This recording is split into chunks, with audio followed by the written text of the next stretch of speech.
Schedule ప్రకారమే పోలవరం పూర్తి చేస్తాం. 2027 పుష్కరాలకు ముందే ప్రాజెక్టు పూర్తి లక్ష్యం. వైకాపా హయాంలో 2% పనులు పూర్తి చేస్తే కూటమి ప్రభుత్వం వచ్చిన తర్వాత ఈ 2 సంవత్సరాల్లో 15% పనులు పూర్తి చేశాం అన్నారు మంత్రి నిమ్మల రామానాయుడు.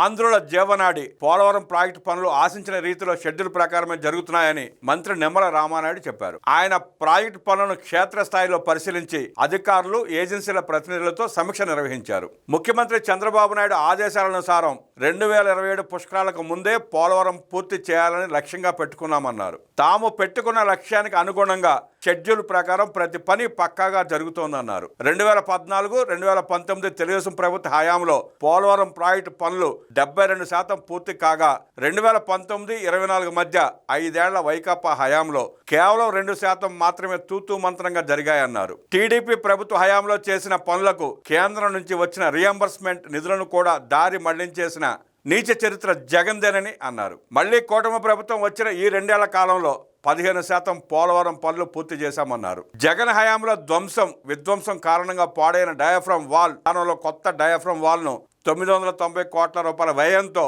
440 రోజుల్లో పూర్తి చేయడం తమ ప్రభుత్వ సమర్థతకు చిత్తశుద్ధికి నిదర్శనమన్నారు. ఎగువ కాపర్ డ్యాం పటిష్టతకు సీపేజ్ అరికట్టడానికి ఉద్దేశించిన బట్రస్ డ్యాం 100% పూర్తి చేశామని రామానాయుడు చెప్పారు.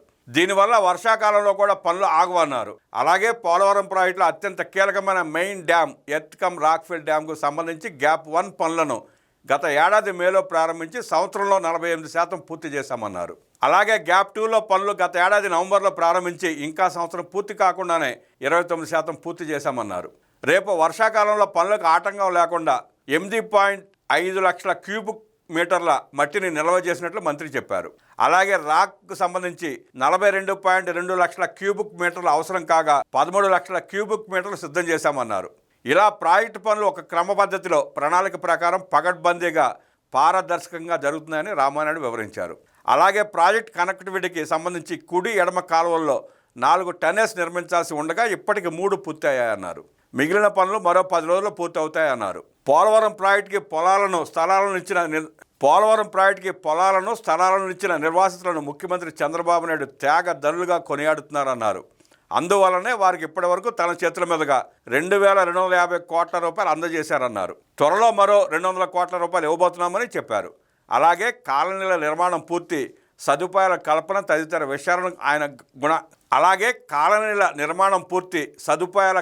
తదితర విషయాలను ఆయన గణాంకాలతో వివరించారు. పోలవరం ప్రాజెక్టు త్వరితగతిన పూర్తిగా అవడానికి ముఖ్యమంత్రి చంద్రబాబు కృషి, కేంద్ర సహకారం కారణమన్నారు. పోలవరం ప్రాజెక్టు నిర్దేశిత గడువు లోపల పూర్తి చేయడమే కాకుండా ఈ ప్రాంతాన్ని అతిపెద్ద పర్యాటక కేంద్రంగా, టూరిజం హబ్గా మార్చాలని ముఖ్యమంత్రి చంద్రబాబు సంకల్పించారని రామానాయుడు చెప్పారు. అందులో భాగంగానే 500 కోట్ల రూపాయల వ్యయం కాగల ప్రతిపాదనలు సిద్ధం చేశామన్నారు. కొన్ని పనులు కూడా ప్రారంభించామన్నారు. పోలవరం ప్రాజెక్టును సమీప పట్టణాలకు, నగరాలకు అనుసంధానించే రోడ్లు, ఐకానిక్ వంతెనలు నిర్మిస్తామన్నారు.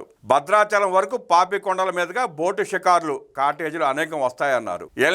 సూపర్ ఎల్ నినోల గురించి ప్రపంచవ్యాప్తంగా ఆందోళన చెందుతున్న ప్రస్తుత తరుణంలో మన రాష్ట్రంలో ఈ ఉపద్రవాన్ని ఎదుర్కోవడానికి కూటమి ప్రభుత్వం సిద్ధంగా ఉందని చెప్పారు.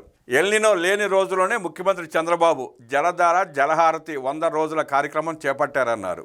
అతివృష్టి, అనావృష్టి ప్రాంతాల్లో డ్రైన్లు, కాలువలు ఏర్పాటు చేసి వీటిని సమీప చెరువులకు అనుసంధానించడం ద్వారా ప్రతి నీటి బొట్టును ఒడిసి పట్టవచ్చు అన్నారు.